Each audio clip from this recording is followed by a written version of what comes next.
सुप्रभात बच्चों, मैं आपकी हिंदी की टीचर हूँ। आज हम क्लास 8 के पाठ 15 लव कुश को पढ़ेंगे। बच्चों, रामायण जो है भारत के महान ग्रंथों में से एक है।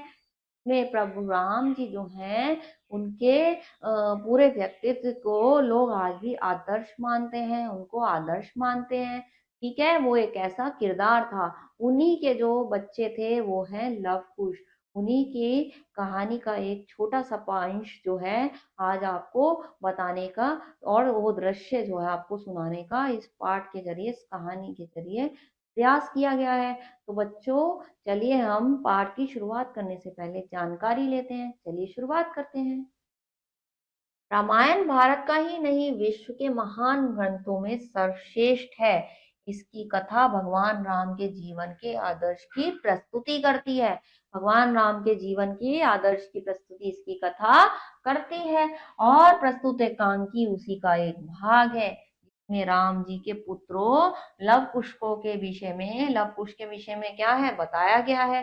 ठीक है, आइए एकांक में पढ़कर भारत की महान पौराणिक गाथा को जानते हैं। आइए हम उन लव कुश की जो है, जो छोटी सी एक कहानी, एक अंश को जो है इसमें दर्शाया गया है उसको जानते हैं। थोड़ी सी जानकारी ले लेते हैं इस पाठ के जरिए। चलिए बच्चों, पाठ की शुरुआत करते हैं। अब यहाँ दे रखा है आश्रम का दृश्य। ठीक है, एक दिन आश्रम में एक बालक अपने पिता के साथ देखकर लव कुश उदास हो गए। सीता मैया से जाकर बोले, अब माँ से वो बोलते हैं उदास होकर, कुश, माते हमारे पिताजी कौन है, कहाँ रहते हैं। माँ, हमारे पिताजी कौन है, कहाँ रहते हैं। ठीक है, लव, और आज तक कभी हमसे मिलने क्यों नहीं आए। माते बताइए ना, बताइए। यह सुनकर सीता मैया दुखी हो जाती है। जब वो ऐसा कहते हैं तो सीता माँ दुखी हो जाती है। ठीक है, आगे क्या होता है, आगे अब कुश कहते हैं, मैया आप दुखी ना होइए, मैया आप दुखी मत हो। ठीक है, लव कहते हैं, हाँ माते, जब आपकी इच्छा हो तब आप हमारे इन प्रश्नों का उत्तर दे देना, हम प्रतीक्षा करेंगे। तभी सीता मैया लव कुश को आदेश देती है और वो कहते हैं, आप जो है हमारे प्रश्नों के उत्तर तब दे देना जब आपको सही लगे, हम आपका इंतजार करेंगे। उसके बाद माँ उन्हें आदेश देती है। क्या आदेश देती है सीता, पुत्र वाटिका से कमल पुष्प तोड़ लाओ, कमल के फूल तोड़ के ले आओ। ठीक है, आगे क्या होता है, लव कुश चले जाते हैं। लव कुश क्या कहते हैं, जो आज्ञा माँ। अब अपने मन में उठे सवालों के साथ तीर धनुष उठाकर लव कुश वाटिका की ओर चल दिए। वाटिका की ओर चले जाते हैं वो। ठीक है, लव, भ्राता, आपको नहीं लगता कि हमें स्वयं ही अपने पिताजी की खोज करनी चाहिए, हमें अपने पिताश्री की खोज खुद करनी चाहिए, क्या आपको नहीं लगता। तो अपने भाई से कहता है। ठीक है, दोनों बात कर रहे होते हैं। आगे देखते हैं, अब कुश क्या कहता है, लव, विचार बुरा नहीं है, लव तुम्हारा विचार बुरा नहीं है। तभी टापों की आवाज सुनाई दी। टापों की आवाज एक घोड़े की थी, सामने आता दिखाई दिया। वो क्या, कौन सा था, साधारण घोड़ा नहीं था वो फूलों और राशि वस्त्रों से सजा हुआ घोड़ा था। ठीक है, और इस बड़े घोड़े को देखकर बालक डरे नहीं, बल्कि कुश ने घोड़े की लगाम पकड़ लिया। तब लव की नजर घोड़े के माथे पर लिखे संदेश पर पड़ी। पे लिखा हुआ था एक संदेश, उस पर पड़ी। ठीक है बच्चों, लव, भ्राता देखो, इसके माथे पर स्वर्ण अक्षरों से संदेश लिखा है कि यह अश्वमेध यज्ञ का श्री राम द्वारा भेजा गया घोड़ा है। जो इस घोड़े को पकड़ेगा उसे श्री राम से युद्ध करना पड़ेगा। वो ऐसा पढ़ के सुनाता है अपने भाई को। ठीक है, अब कुछ संदेश की ओर देखते हुए, लव, यह संदेश नहीं चुनौती है, चुनौती। वो कह रहा है ये कोई संदेश नहीं है, ये चुनौती है जिसे आप जो है स्वीकार करना चाहिए। ठीक है, आगे देखते हैं, अब क्या होता है, लव, भ्राता आपने सत्य कहा, यह एक चुनौती ही है। हाँ भाई, आपने सही कहा, ये एक चुनौती ही है। ठीक है, कुश, और हम क्षत्रिय हैं, क्षत्रिय, इस चुनौती को स्वीकार ना करना अपमानजनक होगा। अगर हम इस चुनौती को स्वीकार नहीं करेंगे तो यह हमारे लिए अपमानजनक माना जाएगा, इससे हमारी बेइज्जती होगी। ठीक है, क्योंकि हम क्षत्रिय हैं। तभी उस घोड़े को ढूंढते हुए श्री राम के सबसे छोटे भाई शत्रुघ्न सैनिकों के साथ आ धमकते हैं। ठीक है, वो आ जाते हैं। शत्रुघ्न, हे बालको, यह अश्वमेध यज्ञ का घोड़ा है, महाराज श्री राम का है, कृपया इसे छोड़ दें। वो ऐसा कहता है, इसे छोड़ दो। ठीक है, तो वो कहता है कि श्री राम का जो घोड़ा है, कृपया इसे छोड़ दो। अब जो है उन बच्चों को कहता है, इस घोड़े को आप छोड़ दो। ठीक है, कुश, ये संभव नहीं, हमने इस घोड़े के माथे पर लिखी चुनौती को स्वीकार किया है। कहता है हमने इसकी चुनौती को स्वीकार कर लिया, अब हम इसे नहीं छोड़ सकते। लब, अब हम इस घोड़े को तभी छोड़ेंगे जब श्री राम युद्ध कर हमें पराजित करेंगे, यानी हमें वो हराएंगे, तभी हम इसे छोड़ेंगे। ठीक है, वो बच्चे जो है शत्रुघ्न को ऐसा कहते हैं, शत्रुघ्न, हे बाल को, आप नादान हैं, नासमझी की बातें कर रहे हैं, इस अश्वमेध घोड़े को हमें सौंप दें। कहते हैं इसे हम छोड़ दो, हमें दे दो, तुम बच्चे हो इसलिए ऐसी बातें कर रहे हो। अब कुश क्या कहता है, असंभव, इसे लेने के लिए श्री राम को स्वयं हमसे युद्ध करने आना होगा, हमसे खुद युद्ध करने आना होगा। शत्रुघ्न क्रोधित होकर प्रहार करते हैं, इस तरह लव कुश और शत्रुघ्न के बीच युद्ध छिड़ जाता है। अंत में वो कौन हो जाते हैं, शत्रुघ्न क्या हो जाते हैं, मूर्छित हो जाते हैं। ठीक है, बेहोश हो जाते हैं, गिर जाते हैं।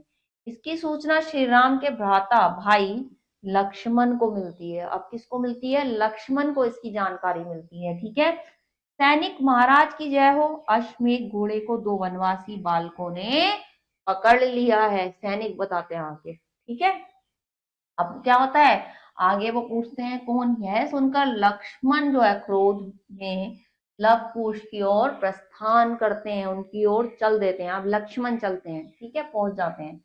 लक्ष्मण, बालको, पहले तो आपने अश्वमेध के घोड़े को पकड़कर अपराध किया, फिर हमारे भ्राता शत्रुघ्न मूर्छित को जो है मूर्छित करने का, शत्रुघ्न को मूर्छित करने का दुस्साहस किया। वो कहता है भ्राता, पहले तो आपने उसे घोड़े को पकड़ने की जो अपराध किया, उसके बाद जो है उससे बड़ा अपराध जो है आपकी हिम्मत है, आपने इतनी हिम्मत करी कि हमारे जो भाई है उसे मूर्छित कर दिया। ठीक है, ऐसा कहता है गुस्से में। कुछ, यदि आप इस अश्वमेध घोड़े को लेने आए हैं तो भूल जाइए, इस घोड़े को लेने के लिए स्वयं श्री राम को युद्ध करके हमें पराजित करना होगा। फिर भी वो यही कहता है कि हमें जो है, अगर आपको इस घोड़े को चाहिए तो हमारे को श्री राम जी को हमसे युद्ध करना पड़ेगा, हमें पराजित करना पड़ेगा, यानी हमें हराना पड़ेगा, तभी हम ये देंगे। लक्ष्मण क्रोध में, गुस्से में, सावधान बालको, गुस्से में कहता है सावधान हो जाओ बालको। ठीक है, आगे देखते हैं आगे क्या होता है। फिर आगे दूत दूत कहता है श्री राम से, लक्ष्मण और लव के बीच में युद्ध छिड़ता है।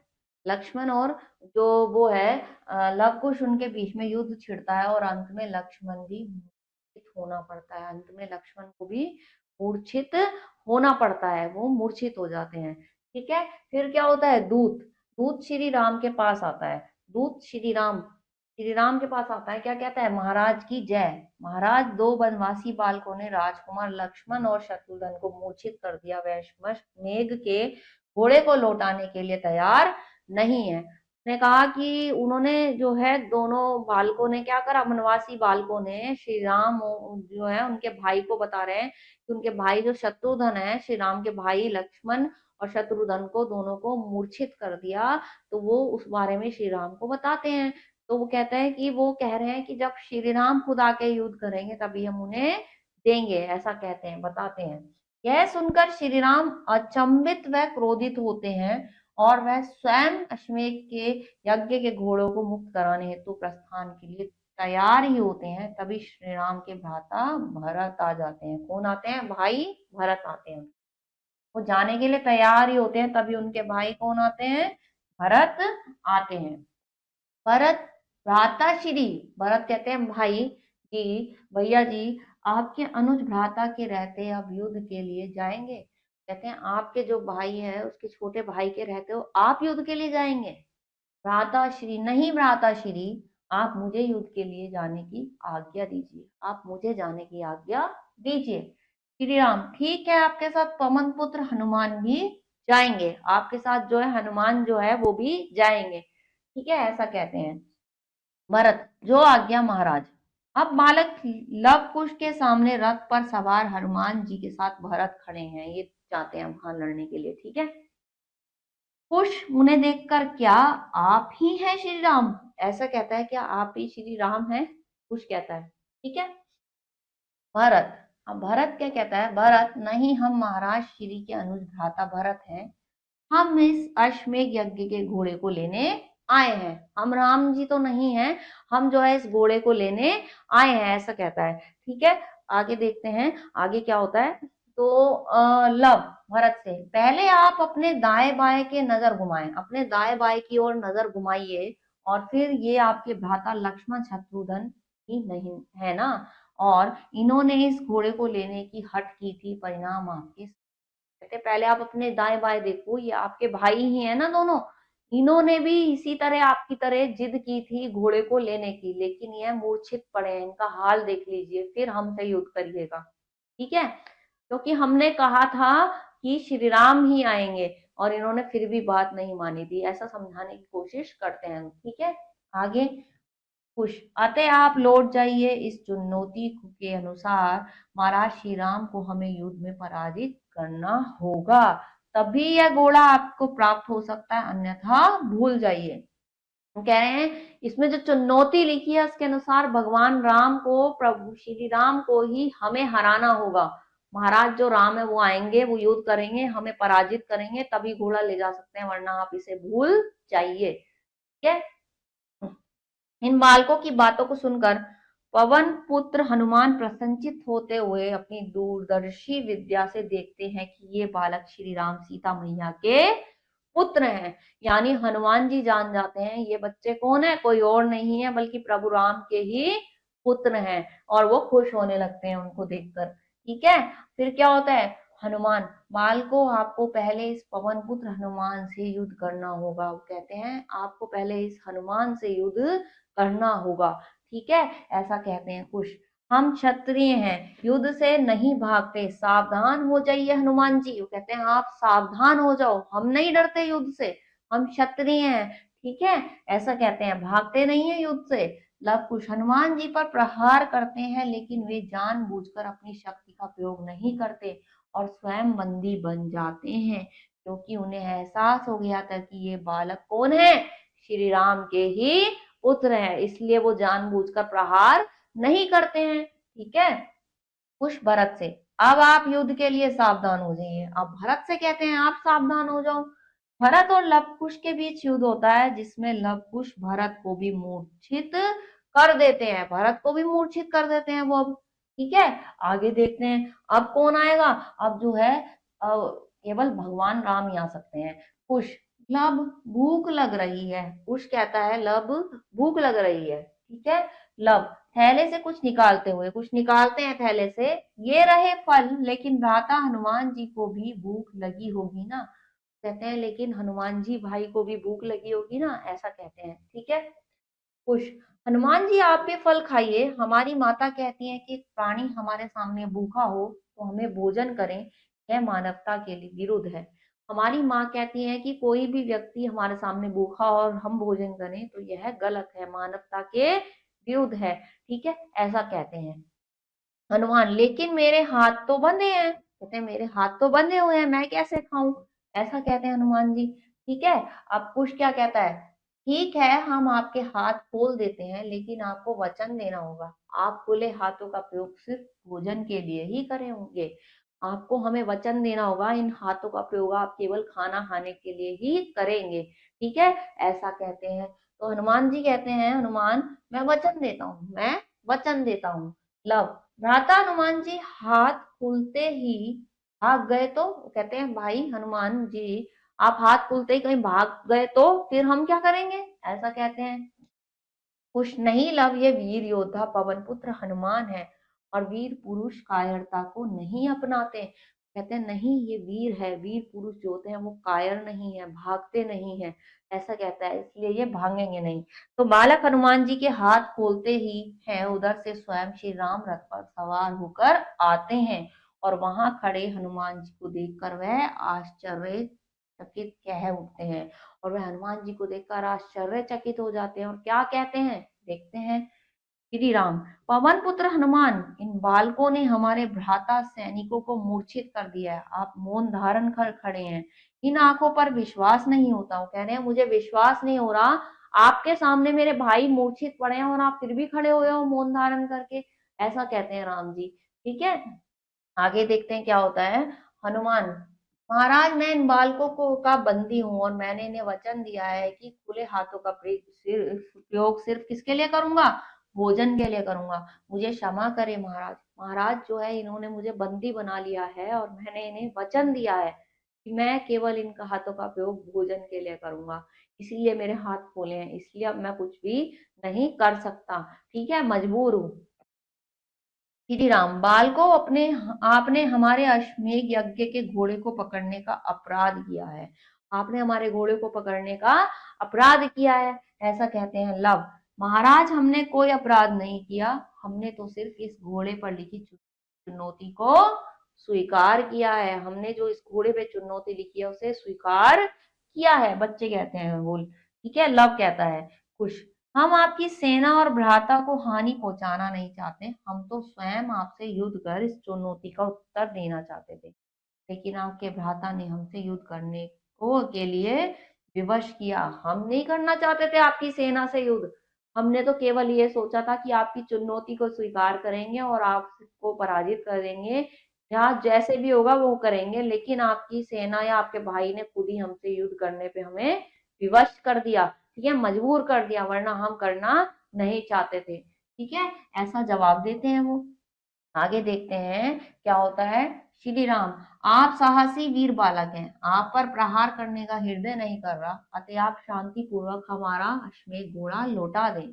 आप साहसी बालक हैं, हमें आप पे जो है वो करने का, आप पर प्रहार करने का मन नहीं कर रहा, इसलिए शांति से हमारा जो घोड़ा है हमें वापस दे दो, राम जी कहते हैं। ठीक है, कुश, असंभव, हमारे गुरुदेव कहते हैं युद्ध क्षेत्र में मोह माया के जाल में फंसना अधर्म है, अतः आप क्षत्रिय की तरह युद्ध करें। युद्ध, वो कहते हैं क्षत्रिय के तरह युद्ध करो, क्योंकि हमारे गुरुजी ने हमने समझाया है कि युद्ध जो है क्षेत्र में मोह माया में फंसना जो है बहुत बड़ा अपराध है, इसलिए आप हमसे युद्ध करो, डटकर सामना करो, ऐसा कहते हैं। ठीक है, श्री राम, आप हमें युद्ध के लिए विवश न करें, अपना हट त्याग कर हमें घोड़ा लौटा दें, हम आपने जो अपराध है क्षमा कर देंगे, हम आपके सभी अपराध को समाप्त कर माफ कर देंगे, आप हमें चुपचाप से घोड़ा पकड़ा दीजिए, ऐसा कहते हैं राम जी फिर भी।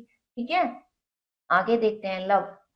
महाराज आप स्वयं समय व्यर्थ ना करें, आप क्या ना करें, समय व्यर्थ खराब बर्बाद ना करें। यदि आप इस घोड़े को प्राप्त करना चाहते हैं तो युद्ध के अलावा अन्य कोई मार्ग नहीं है। मार्ग मीन्स रास्ता, युद्ध के अलावा कोई और रास्ता नहीं है, आपको युद्ध करना ही होगा। ठीक है, श्री राम क्रोधित हो जाते हैं और अपना धनुष उठा लेते हैं। अब गुस्से में राम जी अपना धनुष उठा लेते हैं। ठीक है, श्री राम, सावधान बालको, सावधान बालको, ऐसा चुनौती देते हैं। तभी वहां जो है गुरु वाल्मीकि जी आ जाते हैं। इतने में कौन आ जाते हैं, गुरु वाल्मीकि जी वहां पे पहुंच जाते हैं जहां पे ऐसा हो रहा होता है। ठीक है, और फिर क्या होता है, वाल्मीकि क्या कहते हैं, वाल्मीकि कहते हैं महाराज आप ये क्या अनर्थ कर रहे हैं, यह तो बालक है, बालक, ये कौन है, ये बच्चे हैं, बच्चे, आप क्या कर रहे हो, ऐसा कहते हैं। श्री राम रथ से उतरकर श्री राम कहते हैं गुरुदेव मेरा प्रणाम स्वीकार कीजिए, ये बालक युद्ध करने की हट कर बैठे हैं, मैं युद्ध नहीं करना चाहता, ये बच्चे, ये जो बालक हैं मुझसे खुद ही युद्ध करने की जिद कर बैठे हैं, इसलिए मुझे मजबूरी से युद्ध करना पड़ रहा है, ऐसा बताते हैं वाल्मीकि। लेकिन आप तो मर्यादा पुरुषोत्तम राम है, राम, बाल हट का उत्तर राज हट तो नहीं हो सकता। बाल हट का, बालक की हट का, जिद का उत्तर राजहट नहीं हो सकता। आप तो पुरुषोत्तम राम है, मर्यादा पुरुषोत्तम राम है, आप ऐसा कैसे करोगे। ठीक है, वाल्मीकि लव कुश से, ये महाराज श्री राम है, महाराज के यश में घोड़े को पकड़कर आपने अपराध किया है। वाल्मीकि भी यही कहते हैं कि आपने अपराध किया है। कुश, गुरुदेव आपने ही हमें शिक्षा दी है कि किसी की चुनौती को स्वीकारना क्षत्रिय धर्म है। अब वो कहते हैं आपने ही तो हमें शिक्षा दी है, किसी की चुनौती को स्वीकारना जो है धर्म है क्षत्रिय का। ठीक है, वही हमने किया। वैसा कहता है। ठीक है, आगे देखते हैं। फिर लव कहता है, और हमने लव इस घोड़े के माथे पर लिखी चुनौती को स्वीकार किया है। जो इस घोड़े को पकड़ेगा उसे महाराज श्री राम से युद्ध करना पड़ेगा। ये लिखा हुआ है, हमने इसे स्वीकार किया है, इसलिए हम लड़ रहे हैं। लड़ने की जो है इसीलिए बात कर रहे हैं हम। ठीक है, आगे क्या होता है। वाल्मीकि, लव कुश, श्री राम इस राज्य के महाराज हैं और हम इनकी प्रजा हैं। जिस तरह प्रजा राजा के सामने शस्त्र उठाना पाप है, प्रजा का राजा के सामने शस्त्र उठाना प्राप्त है, अपराध है, पाप है, उसी प्रकार प्रजा द्वारा महाराज की किसी वस्तु को लेना भी पाप ही है। इस तरह जो है प्रजा का राजा के सामने शस्त्र उठाना अपराध है, उसी तरह जो है उनकी किसी वस्तु को भी लेना क्या है, पाप है। ठीक है, वो ऐसा समझाते हैं। लव कुश, क्षमा करें गुरुदेव, क्षमा करें महाराज, कहते हैं क्षमा करें हमें। ठीक है, कुश श्री राम से, हम आपका घोड़ा पूरे आदर सम्मान के साथ आपको लौटाते हैं। यदि आप हमें कोई दंड देना चाहें तो वो भी हमें स्वीकार है। अगर आप हमें कोई दंड देना चाहें, सजा देने चाहें, वो भी हमें स्वीकार है। ठीक है, वो महाराज अपने बच्चे जो है अपने गुरुजी की बात समझते हुए महाराज से क्षमा मांगते हैं राम जी से। ठीक है, श्री राम, आप दंड देने योग्य नहीं है बालक। आप जैसे वीर गुणी बालक पर इस राज्य को गर्व होना चाहिए। ऐसे बच्चों पर इस राज्य को गर्व होना चाहिए, श्री राम कहते हैं। यह देखकर हनुमान जी मन ही मन सोचते हैं, मर्यादा पुरुषोत्तम राम और माता सीता के दोनों बालक कितने वीर योग्य हैं। हनुमान जी इस बारे में सोचने लगते हैं, क्योंकि उन्हें पता होता है ये इनके ही बच्चे हैं। ठीक है, वो कहते हैं कितने ही योग्य हैं ये बच्चे तो। ठीक है, वाल्मीकि शिष्य, आपने इस विजय से मेरी दी गई विद्या को सफल कर दिया। आप अपनी इसी विद्या से इन सभी को मूर्छा भंग कर दो। कहते हैं इसी विद्या से आप जो मूर्छित किया है इन्हें, उसे भी समाप्त कर दो, इन्हें सही कर दो। आपने इन्हें मूर्छित कर दिया है। ठीक है, उन बच्चों से कहते हैं। अब क्या होता है, लव कुश, जो आज्ञा गुरुदेव, वो कहते हैं जी आपकी जो आज्ञा हो गुरुदेव वही करेंगे। ठीक है, इस तरह सम्मान पूर्वक अश्वमेध यज्ञ का घोड़ा प्राप्त कर श्री राम अपने भ्राता सैनिकों के साथ विदा लेते हैं। इधर लव कुश माता सीता को बताते हैं कि उन्होंने किस तरह शत्रुघ्न, लक्ष्मण और भारत को मूर्छित किया और श्री राम को युद्ध के लिए ललकारा। यह सुनकर सीता माँ दुखी होकर कहती है, और यह सुन के क्या होता है, सारी बात जब वो बताते हैं ये सुनकर सीता माँ दुखी होती है और अपने बच्चों से कहती है, बोलती है, क्या बोलती है, क्या बोलती है, देखते हैं सीता। लव कुश, तुमने यह क्या किया, तुमने इतने युद्ध के लिए ललकारा, वो तुम्हारे पिता श्री राम है। फिर वो बताती है वो कौन है, तुम्हारे पिता ही है वो श्री राम। तुमने क्या करा, अपने पिता को ही ललकार लिया युद्ध के लिए, ऐसा कहती है माँ। ठीक है, गुरुवर, हाँ वत्स, श्री राम ही तुम्हारे पिता हैं। अब समय आ गया है कि तुम अयोध्या जाकर अपने पिता श्री राम के दर्शन करो और माता को वह स्थान दिलाओ जिसकी वे अधिकारी हैं। अपने जो है प्रभु से, श्री राम से जाकर मिलो, अपने पिता के दर्शन करो और उन्हें वो अधिकार दिलवाओ अपनी माता को जिसकी वो अधिकारी हैं। बच्चों को कहते हैं। इस तरह गुरुवर की आज्ञा का पालन कर लव कुश अयोध्या जाते हैं और पिता श्री को अपना परिचय देते हैं। पिता और पुत्र एक दूसरे से मिलकर भाव विभोर हो जाते हैं, और इसी तरह जो है वो पिता और पुत्र एक दूसरे से मिलकर भावुक हो जाते हैं, भाव विभोर हो जाते हैं। बच्चों, ये कहानी जो है कि एक दृश्य है उसका, रामायण का ऐसा पाठ है जो खुद में ही बहुत बड़ी बड़ी सीख दे रहा है। तो सोचिए, एक रामायण अगर आप पूरी देखेंगे तो वो कितनी आपको सीखे देगी। इसीलिए जो है एक पुरुषोत्तम राम जो है उनको आदर्श माना जाता है आज भी, और उनके पुत्र भी देखे कितने वीर और साहसी थे, लेकिन आज्ञाकारी भी थे। तो उनमें कितने सारे गुण थे। इसी तरह जो है हमें वीर साहसी भी होना चाहिए, लेकिन हमारे अंदर आज्ञाकारी गुण भी होने चाहिए। ठीक है ना बच्चों, इस पाठ के जो को है आप पढ़िएगा, इसको, इस जो रामायण के इस छोटे से अंश को आप पढ़िए, इससे सीख लीजिए और दोबारा से पढ़िए, और अगले पाठ में कुछ और पढ़ेंगे। तब तक के लिए अपना ख्याल रखिए। ओके।